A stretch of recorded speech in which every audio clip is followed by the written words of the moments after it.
to welcome Adu-Asare. Thank you very much for joining us on the AM show. Pleasure is mine. Could you just speak up a little for us so we can, enjoy your fantastic voice? I know you're a fiery character. So what exactly has been happening on the campaign trail as far as the NDC is concerned? You are in the Greater Accra region now. How have the people of the Greater Accra region received the NDC? Well, good morning to your viewers. And I think things are going very well. The flag bearer is in Greater Accra at the moment.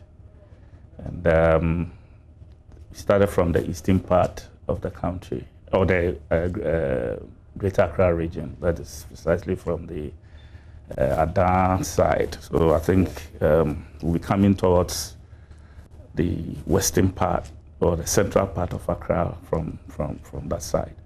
And so far, things are going very well.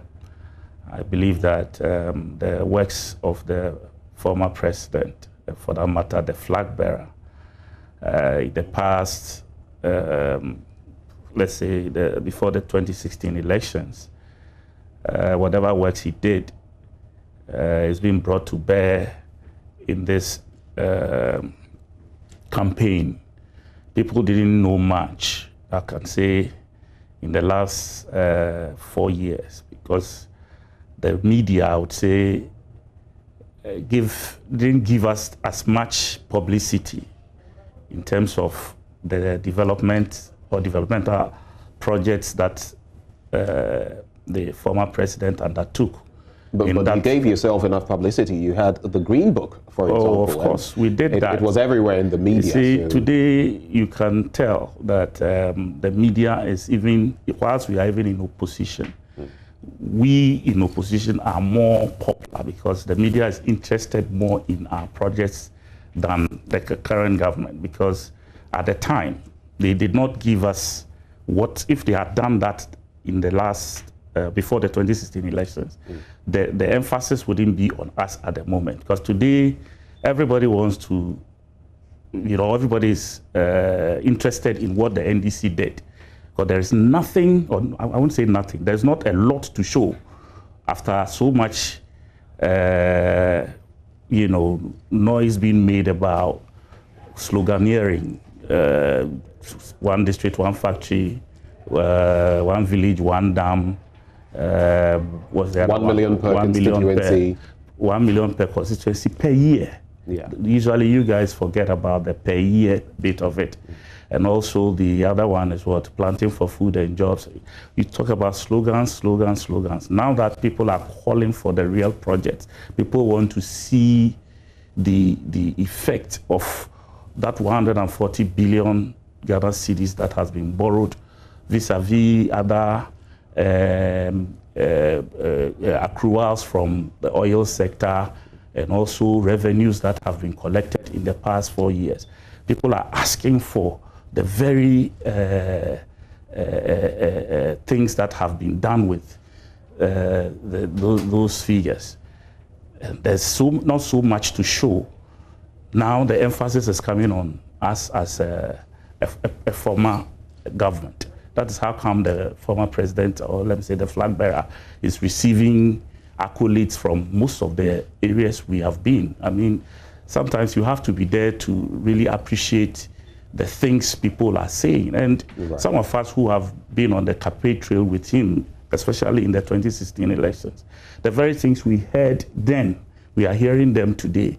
But what are some of those things? Oh, like almost every place we go, oh, you did this for us, you built a bucket for us, you did our road, you built a school for us, you gave us water, all manner of projects. Okay, and if you took time to, I was just reading something before I got in here, that somebody was asking, the few universities that we've had in the last 10 years or so have all come from the NDC. Right. This government just came in, let's say 4 years ago, but before that, the government was here around for 8 years. You ask, what has been their contribution in education, for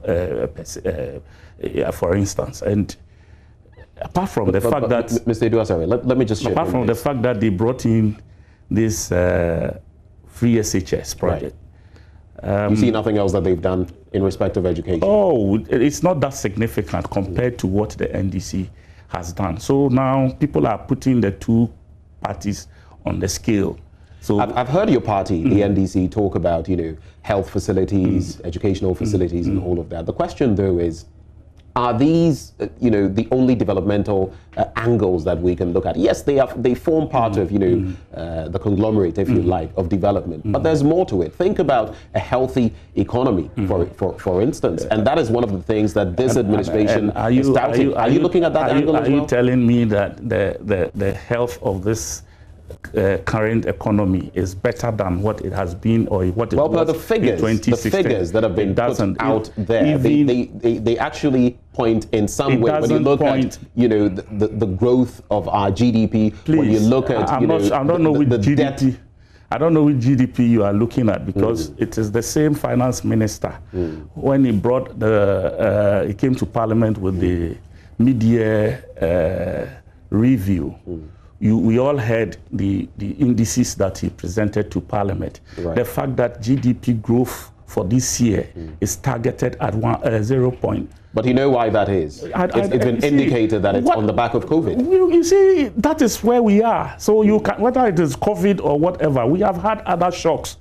Okay, right. We've been through other shocks as a country, and we have had to pay the price for whatever those shocks presented to us. So if COVID is presenting a certain shock, that is the reality. So one cannot say because of COVID, that means that somebody is doing better or somebody could have done a lot better or whatsoever. Almost every other country in this world, in one way or the other, suffered some jolt with COVID. Almost every other country in this world.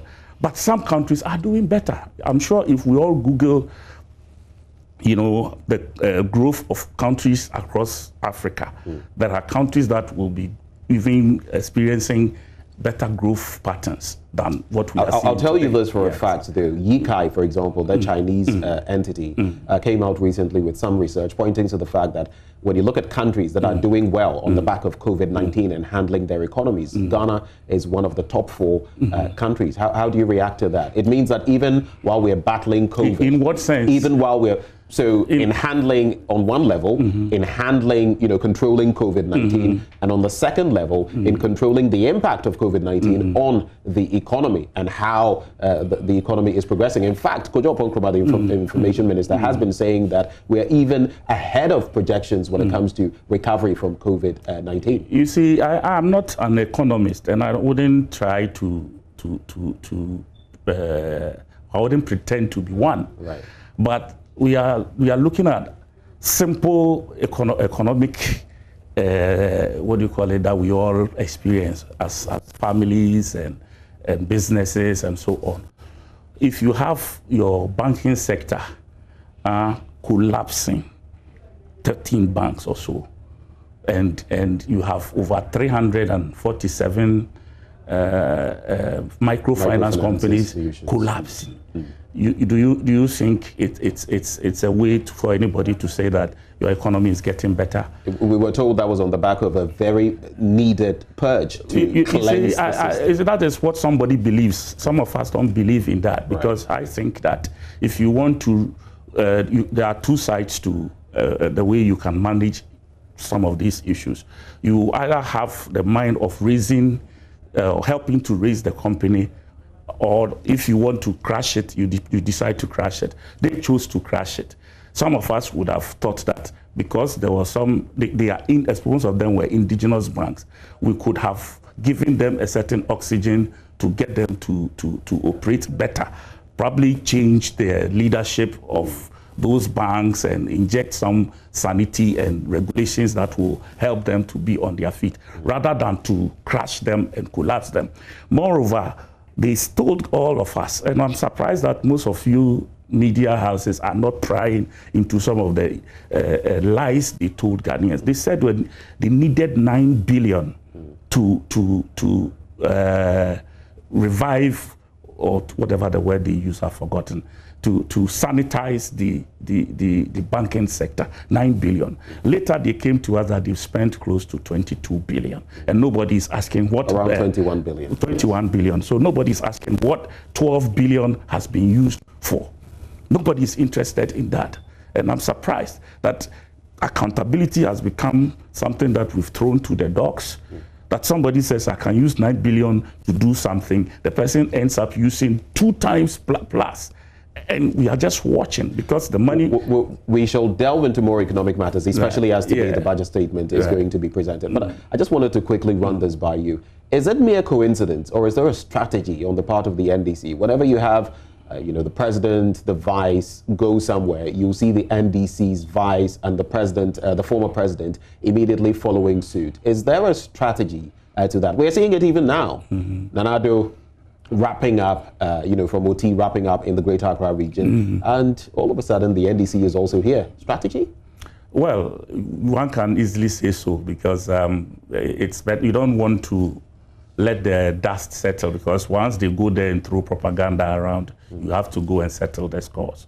So it is a strategy. Well, it may be a coincidence, if I should put it that way, but because we plan these things long before it happens. So one cannot say that it was... But you can change your plans. Oh, certainly. But I'm saying that we had this whole program already, on paper. Right. So there may be 1 or 2 coincidences, but I wouldn't say that it's going to be like following the trail of the president or the vice president or whatever, because they are both doing crisscrossing the country. So definitely there will be some dovetail of programs, and it wouldn't be necessarily... Let's talk about hotspots, constituencies moving into election 2020. You're a former member of parliament for Adenta. We'll be talking about Adenta shortly, but Odododiodio is in the mix, and in recent times, with those 4,000 hotspots or flashpoints that the Ghana Police Service put out there, in the Greater Accra region, you would have Ayahuasca West Wuogon and Odododiodio being 2 of the topmost, constituencies. Pretty much of a worry. But does your party feel even more worried about what Nilante Bannerman, parliamentary candidate of the MPP, has been saying about your member of parliament, Nilante Vanderpoy? Now, Bannerman alleges that your candidate is the mastermind behind all the chaos, the strife in Odododiodio. He says that he foments these things and that he is, in fact, not even a true son of the soil. How do you react to that? Yesterday, His Excellency, the President, was also, sort of following that tangent. How does your party react to that? You see,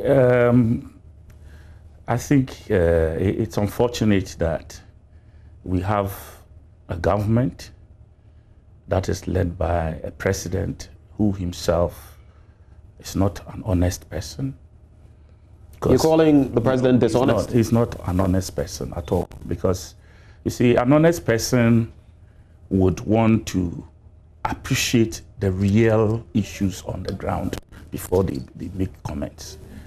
They will try, even if, because you are not just a partisan leader. You are the leader of a country. Okay, even though you lead your party as well. So if a situation like this arises, what you do is you listen to the 2 sides of the story and you present a part of the story that will, bring unity after all said and done. But did you follow what the president said? Because basically he was saying there should be peace in Odododiodio, and that it is only those without a message who would actually opt for violence. What is wrong with that? Who is he saying? Who is he speaking to? Well, I'm sure he's speaking generally to the people, and he was even citing, I believe, his own party. So that his party doesn't have a message? No, but he is saying that it is only those without a message. So you feel targeted. That is the NDC he's referring to. He's targeting the NDC. Do you understand? And that is not how leaders speak, especially in issues like this. Because if we want to also take him on, we will tell him that he is presiding over violence and allowing violence and all manner of insecurity to fester in this country. How so? Explain. How so? You were here, you saw the Ayahuasca, you yourself just mentioned Ayahuasca as one of the flashpoints. What happened in Ayahuasca? Everything that took place that day was under the full glare of every Ghanaian and the whole world. Subsequent to that, there was a commission that was set up to investigate whatever took place. Later on, when they came up with their the report, what has happened? Whitewashed. And most of the criminals... Government responded. There was the white paper response. Yes, so response doesn't mean the people who perpetrated those acts, the recommendations, and they are just walking free. You think, how would they feel? These are people who are subject to the laws of the land. So if you give them this carte blanche for them to go about doing all manner of things without being checked, this is what happens. Who fired the guns? Don't we know them? Those who fired the guns in Odododiodio, they are known people. In this instance, the police has apprehended 2 people, and we await details about who these people are. For me, I think this, as I said, this leader we have is bad news for this country, and I think you mean Adu-Asare is bad news for this country. If we allowed him another 4-year term, he is going to bring this country backwards. He's going to take this country into an abyss. He will destroy the fabric of the security that we have, or that we enjoy in this country, because arbitrariness would fester in this country, and people, look at what, you all saw it on social media, when, what do you call it, somebody in Aswasi was warning a policeman. We saw it, it's on video, an armed policeman. We saw it. Okay, look at the way civilians beat up a soldier.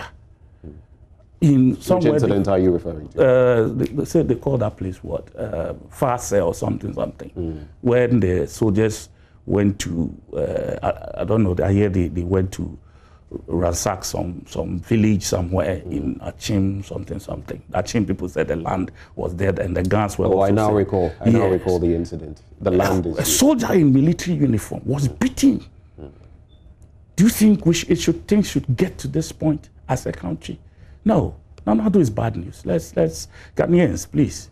Those of you we shall proceed from here. But for those of you viewing us, you heard the former member of parliament for Adenta, Honorable Adu-Asare, there, actually saying that His Excellency the President, Nana-Addo Dankwa Akufo-Addo, one, is dishonest. Those are his words. And he also says the president is bad news for Ghana. Well, we'll see how things pan out in that regard. But moving the conversation forward, I did indicate that Adenta itself has been, named. It has the ignominious position of being one of the flashpoints ahead of election 2020. As a former member of parliament, first of all, how do you feel about that classification? Well, when you say flashpoint, I don't know what exactly the context of it being a flashpoint. It's been categorized a hotspot ahead of election 2020. Whichever way, we know that the words flashpoint, hotspot are not good news. Well, I have a different view of that. If it's not good news, then I have a different view. Because what is your view? I don't think Adenta has had any such characteristic that one can classify as bad news. We've had tensed competitions over the period. It is precisely those tense moments. No, but they were not acrimonious, I would say. It was more like the personalities involved, in terms of the candidates, were tough candidates. But it wasn't as if they created the platform for anything that would be characterized as mayhem or acrimony or whatsoever. No. During my time, I was there with the late Opare Hammond. It was fierce because he was a firebrand MP, or he was seen as a firebrand MP. And I'm also quite a charismatic personality. So when the two of us clashed, it was more like a certain, whatever was created between us. But it wasn't acrimonious. We never had bad words against each other. We only had to straighten things out between us. The next one was Ashimo and Frances Esiam. Yeah. And that was also another hot competition between the two people. Mm. Again, it wasn't acrimonious. There wasn't any, violence or anything that anybody can characterize as. So it's always been fiery, yes. But it doesn't. This time we are talking about Ramadan and Yabuabi. Yes. They were the same contestants in the last election, and these two are still back again this time. And so far, so it brings me back to my question. Do you feel maybe the labeling of your constituency is a far-fetched position for anybody to assume? I mean, Adenta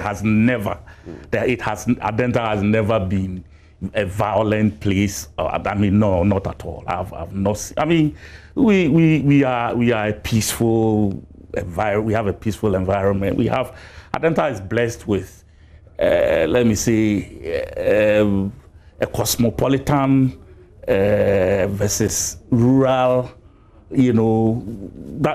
that's combination. Right. Okay, because we have the up level people around the Twasakos and the blah blah blah, and then we have the village setting also right around, and we combine very well. We do things without any, I don't think anybody can characterize Adenta in any form with violence or flashpoint. No, I don't see that happening. Moving forward, now we're heading for December the 7th, and unfortunately we had Ayahuasca West Wuogon, that by-election.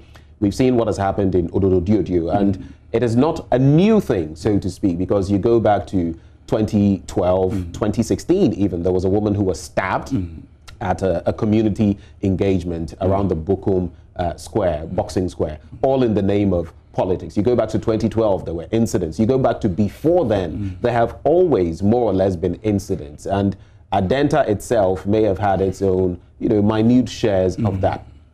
With all of these hotspots, flashpoints that have been identified, what do you think ought to be done to forestall chaos, so to speak, come December the 7th? You see, the important thing that all of us should be interested in. Unfortunately, people have this view that elections are won at the polling station. To some extent, I agree. But you see, if you allow the antecedents of the elections, some of the things that the Electoral Commissioner or the Electoral Commission as a body and its engagement, if you don't pay attention to some of the things they do, you would have lost the elections even before that very day that you have to go and or go to the polls for you to get to that polling station. And these are the things that we are, as a party, we have over the past few months, we've been raising issues concerning, even before the registration exercise started. We had certain issues we raised with the Electoral Commission. The fact that even as we speak today, the IPAC, which is supposed to be a body that also or accepted by the Electoral Commission in one way or the other, so they all jaw about issues regarding elections and national developments when it comes to electoral matters. Today, IPAC has become like redundant.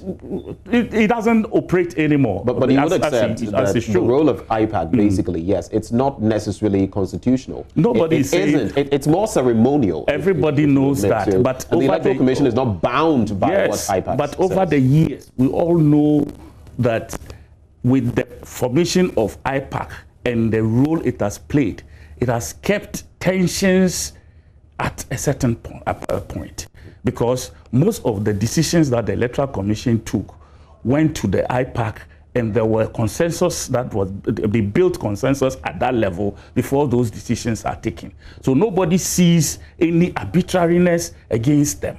But here is the case, minus the IPAC, some political parties feel that they are being, the EC is being arbitrary against them. Okay, so those are the things that are fueling the tensions from a certain direction. You know, so these things, if you don't check them at that level, and you say you want to wait till election day and put security, it would escalate into a certain whatever that we cannot control. What do you think should be the responsibility of political actors? When you talk about preventing spillovers in constituencies, you can talk about the media, you can talk about other, establishments. But how about you, the political actors, especially the NDC and the MPP? What do you do? You see, unfortunately, in this case, the NPP seem to have a certain connection with the EC, so they seem to be comfortable. What connection? Can you establish? Do you have any evidence? That is how it seems to us, because everything the EC has done so far, they have always been okay with that.